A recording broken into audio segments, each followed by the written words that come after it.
ஆண்டவராகிய இயேசு கிறிஸ்துவின் நேற்ற நாமத்தில் அன்பான வாழ்த்துக்களை தெரிவித்துக் கொள்கிறேன். இந்த நாளின் சிறிய தியானத்திற்காக நியாயாதிபதிகளின் புஸ்தகம் 10ஆம் அதிகாரம் 16ஆம் வசனம். கர்த்தர் இஸ்ரவேலின் வருத்தத்தை பார்த்து மனது உருகினார். நேற்று நாம் இதை பற்றி தான் நாம் சிந்தித்தோம். ஆண்டவர் மனதுருக்கம் உள்ளவர். இஸ்ரவேல் ஜனங்கள் எவ்வளவோ பாவம் செய்து ஆண்டவரை விட்டு விலகி போனாலும் ஆண்டவரே என்று கூப்பிடும்போது அவர் மனது உருகுகிறார் என்று சொல்லி நாம் பார்த்தோம். அவருடைய இரக்கம், அவருடைய கிருபை, அவருடைய அன்பு எல்லாமே அளவிட முடியாதது, அது ஆராய்ந்து முடியாதது என்று சொல்லி நாம் தியானித்தோம். நேற்று அதில் தான் பார்த்தோம். வேத புஸ்தகத்தில் கூட பார்த்திங்கன்னா ஆண்டவர் அநேக நேரத்தில் மனது உருகின காரியங்கள் சொல்லப்பட்டிருக்கு. அநேக காரியங்கள் சொல்லப்பட்டிருக்கு. அதில் ஒரு சில காரியங்கள் நாம் பார்த்தோம் என்றால் ஆண்டவர் எப்பொழுதெல்லாம் மனது உருகினார், அது என்ன செய்தார் என்று சொல்லி நாம் பார்க்க முடியும்.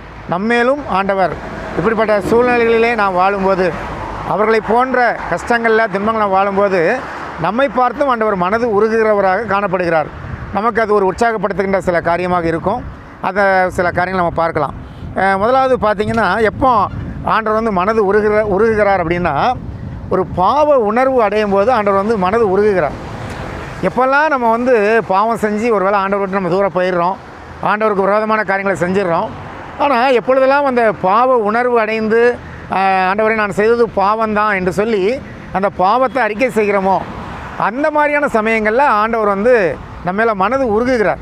ஒருவேளை பாவத்தை உணரும்போது என்று சொல்வது பதிலாக அதை அறிக்கையிடும்போது, அதை விட்டு விடுவதற்கு நாம் தீர்மானிக்கும் போது ஆண்டவர் மனது உருகுகிறார். அதைத்தான் நம்ம இங்கே இப்போ நியாயாதிபதி புஸ்தகத்தை நம்ம பார்த்தோம். அந்த இஸ்ரவேல் ஜனங்கள் தங்களுடைய பாவங்களை குறித்து அவர் மனஸ்தாபப்பட்டு நாங்கள் செய்ய மாட்டோம் அப்படின்னு சொல்லி ஆண்டவரை அவர்கள் ஆராதிக்க ஆரம்பித்தார்கள், ஆண்டவரை சேவித்தார்கள்.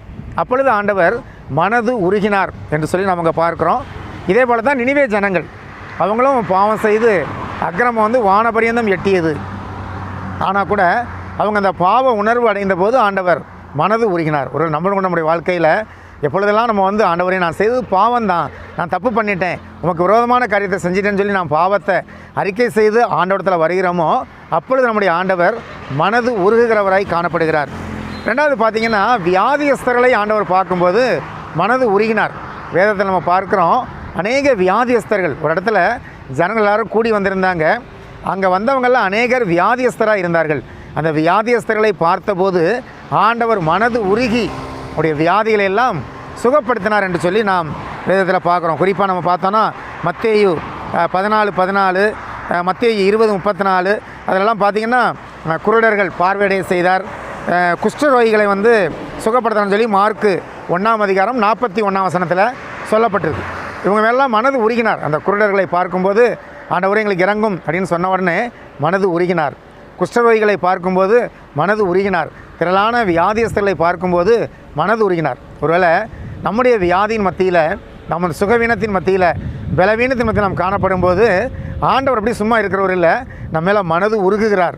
நம்முடைய சுகவீனத்தை மாற்றுகிறார், பலவீனத்தை மாற்றுகிறார். எந்த வியாதியாக இருந்தாலும் சுகம் கொடுத்து நம்மை ஆரோக்கியப்படுத்தி நமக்கு ஒரு சமாதானத்தை கொடுக்குற தேவனாக காணப்படுகிறார். மூணாவது பார்த்திங்கன்னா, வேதனையோடு இருக்கிற ஜனங்களை பார்க்கும்போது ஆண்டவர் மனது உருகுகிறார். லூக்கா 7ஆம் அதிகாரத்தில் ஒரு சம்பவத்தை நம்ம பார்க்குறோம். ஒரு விதவை தாய் இருந்தாங்க. அவங்களுக்கு ஒரே ஒரு வாலிப மகன் இருந்தான். அந்த ஒரு பையன்தான்.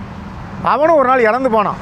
அவன் இறந்த உடனே அவனை பாடையில் வைத்து அடக்கம் செய்வதற்காக கொண்டு போய்கிட்டு இருந்தாங்க. அந்த நேரத்தில் இயேசு கிறிஸ்து எதிர வந்தார். அந்த விதவை தாய், ஒரு வாலிபன் மரிச்சிட்டான், அந்த விதவை தாய், அவனுடைய அழுகை அதெல்லாம் பார்க்கும்போது ஆண்டவர் மனது உருகினார். அவனுடைய வேதனையை மாற்றி கொடுத்தார். வாலிபனே எழுந்திரு என்று சொல்லி அவனுக்கு உயிர் கொடுத்து அந்த ஏழை தாய்க்கு ஒரு சந்தோஷத்தை கொடுத்தார், ஒரு சமாதானத்தை கொடுத்தார், வேதனையை மாற்றி கொடுத்தார். ஒருவேளை நம்முடைய வேதனையை யார் அறிவா அப்படின்னு சொல்லி நம்மளும் சில காரியத்தை இழந்து நிற்கும்போது நம்முடைய வேதனை, நம்முடைய துயரங்கள் யார் அறிவான்னு நினைக்கிறோம். இயேசு கிறிஸ்து நம்முடைய வேதனைகளை அறிகிறவர், நம்முடைய துயரங்களை அறிகிறவர்.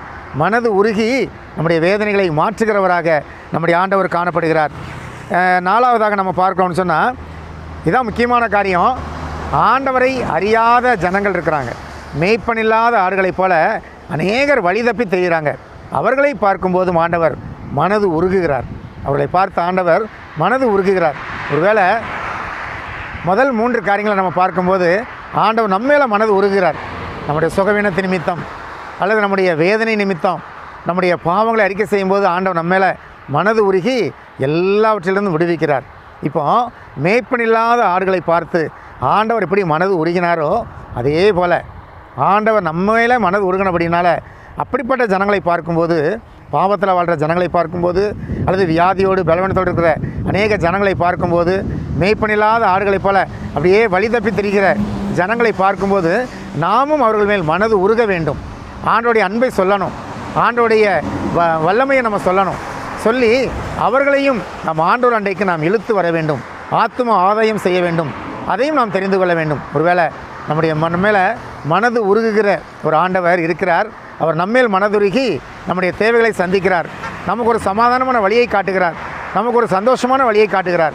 அதே போல் நாமும் நம்ம சுற்றியுள்ள ஜனங்கள் மேலே மனது உருகுவோம். மனது உருகி அவர்களுக்கு வேண்டிய காரியங்களை நாம் செய்ய வேண்டும். அவர்களுக்கு தேவையான உதவியை நாம் செய்யணும். அதே போல் மேய்ப்பனில்லாத ஆடுகளைப் போல வழி தப்பி திரிகிற ஜனங்களை பார்க்கும்போது மனது உருகி அவர்களுக்கும் ஆண்டவருடைய அன்பை சொல்லி ஆண்டவரை நாம் கொண்டு வருவோம். நிச்சயமாக ஆண்டவர் நம்மை இன்னும் அதிகமாய் ஆசீர்வதிப்பார். நாம் ஜெபம் செய்வோம். மேய்ப்பன் இல்லாத ஆடுகள் போல் மேய்கிறார் பாவ புல்வெளியில். மேய்ப்பன் இயேசுவை அறிந்த நீயும் மேன்மையை நாடி ஓடுகின்றாயோ? மேன்மையை நாடி ஓடுகின்றாயோ? உனக்காக நான் மரித்தேனே, எனக்காக நீ என்ன செய்தாய்? நல்ல பிதாவே, நன்றியோடு ஸ்தோத்திரிக்கிறோம். எங்கள் மேல் மனது உருகிற தேவனாய் இருக்கிறபடினால் நன்றி செலுத்துகிறோம். ஆண்டவரே, உம்முடைய அன்பு, உம்முடைய இரக்கம், உம்முடைய மனதுருக்கம் அது அளவிட முடியாதா இருக்கிறது. நீர் எங்கள் மேல் மனதுருகி அநேக நன்மைகள் எங்களுக்கு செய்து கொடுத்திருக்கிறீர். ஆண்டவரே, நாங்களும் அதே போல் எங்களை சுற்றியுள்ள மக்கள் மேல் மனது உருகத்தக்கதாக நீர் கிருபை செய்யும். மேய்ப்பனில்லாத ஆடுகளைப் போல வழி தப்பி திரிகின்ற ஜனங்களை பார்க்கும்போது மனது உருகி அவர்களுக்காக ஜெபிக்கவும் அவர்களை உம்மண்டை கொண்டு வரவும் நீர் எங்களுக்கு பலன் தாரும். இயேசுவின் மூலம் ஜெபிக்கிறோம் நல்ல பிதாவே, ஆமென்.